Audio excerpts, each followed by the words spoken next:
Hey, special educators, I'm Jennifer from Positively Learning. Welcome to the Special Educators Resource Room. If you're like me, you're always looking for ways to save time and streamline your work. That's why this podcast was created, to give you the systems and solutions you need to get your time back. Tune in for tips, tricks, and tools that will help you manage your workload and make the most of your time. Whether you're brand new or experienced, all are welcome in the Special Educators Resource Room.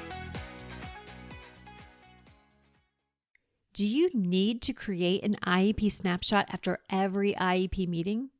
Hey, special educators, this is Jennifer from Positively Learning. In this episode of the Special Educators Resource Room, we're going to talk all things IEP snapshots. Now, the fact that I'm dedicating an entire episode to this topic should indicate that there's no real simple answer. Well, actually, I take that back. There is an easy answer. The answer is no. You do not need to create an IEP snapshot for every IEP. However, there are many reasons to consider adding this extra step, but there's also some reasons to not use a snapshot. So let's dig into it. So let's start by defining what an IEP snapshot is. Now, you may refer to it as an IEP at a glance, and essentially, they're the same thing. The idea behind a snapshot is to have all of that important information from a student's IEP in one accessible spot. So this may be the goals or the accommodations or the contact information. Ideally, it's on a single page, but it might be on a double-sided page. Now, I want to stop there. I always hesitate to define this as the important information, as if all the information on a student's IEP is not as important, because that's certainly not the case. But as you know, students' IEPs can be 20, 25, even more pages long, and it's always written on that teeny tiny font. So the idea behind a snapshot is to make that information that we refer to more often as just really accessible. So, for example, if you are the special educator, service provider, caseload manager, you could create a snapshot to share with a co-teacher. That co-teacher would probably really appreciate having that information in that accessible format. However, it does not replace reading and having access to the full IEP document. You can't choose one or the other. Or if you did choose, you'd have to choose by law the full document. So the IEP snapshots are a great service, a great tool that you can provide. So what exactly needs to go on this snapshot? So it's entirely up to you as the service provider for what you're going to include on the snapshot. But these are the areas I'd be looking for. I would definitely be looking for a designated spot for student information. So this is student name, age, grade, disability code, contact information, and the start and finish dates of the current IEP. You can also summarize the special education services, the service area, the providers, least restricted environment, and the time involved, whether that's minutes or hours or days per week.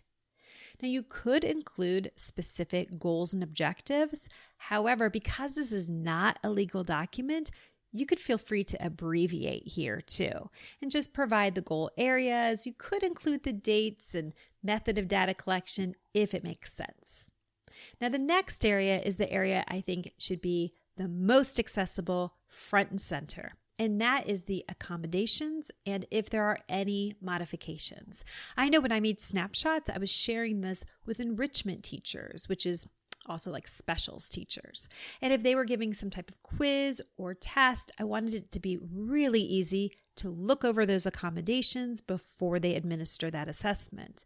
So I want to organize this information and make it as helpful as possible, whether it's in a chart, a checklist, bullet points. Now, I printed mine and made copies in black and white, but you could color coordinate this information as well. Now, also include supplementary aids and services and any additional information that would be helpful. So that could be allergies, medical, if there's a BIP, behavior intervention plan in place. You could include some extras like reinforcers or student strengths.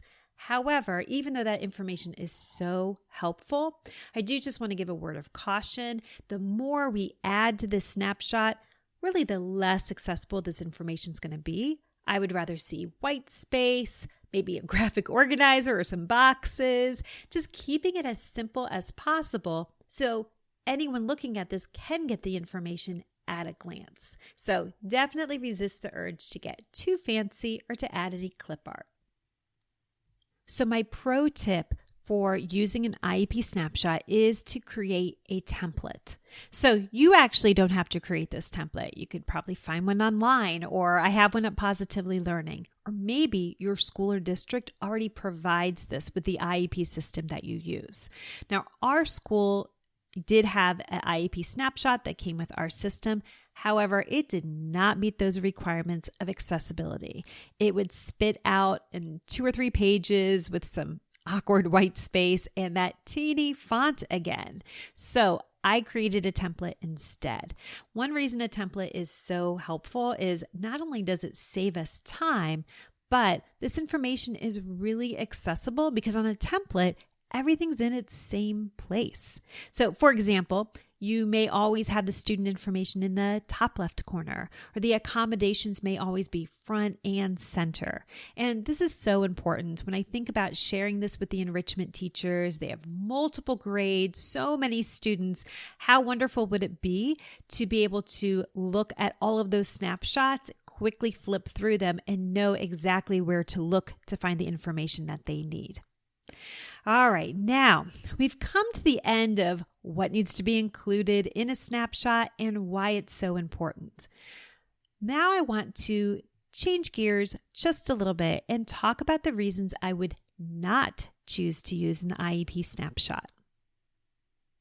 So why would you not want to use this amazing and helpful tool? Well, there were a few years that I intentionally decided not to use an IEP snapshot. And I have to tell you, this part of the podcast has been really difficult to record. I've tried a couple of times. I just really don't want to throw anybody under the bus. But there were a couple times that I felt that the IEP snapshot was replacing accessing and reading the full IEP. And as our students advocates, we know that's not okay. The snapshots is really like a Cliff Notes. So instead, those years, what I did is I would hand deliver the IEP and, document that they received it. And I would spend a few minutes to go over it and to read through it, pointing out things, important spots, and being available to answer any questions. So that's what I decided to do a few different years. Now, hopefully that is not something that you'd have to consider, but I just thought it was really important to share.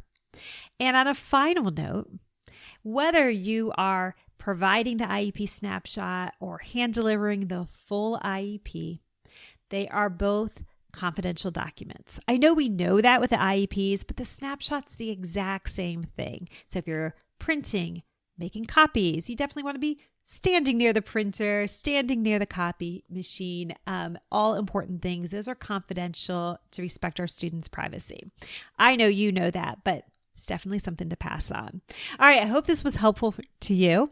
What I have is also a YouTube video that walks you through the IEP snapshot, how to make one, lots of the good information and details that was in this podcast.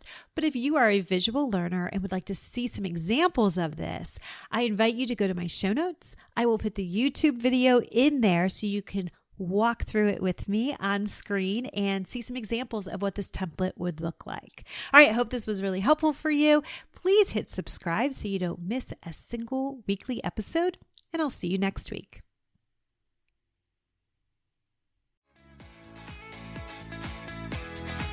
Thanks so much for tuning in, and I'm dying to ask, what'd you think?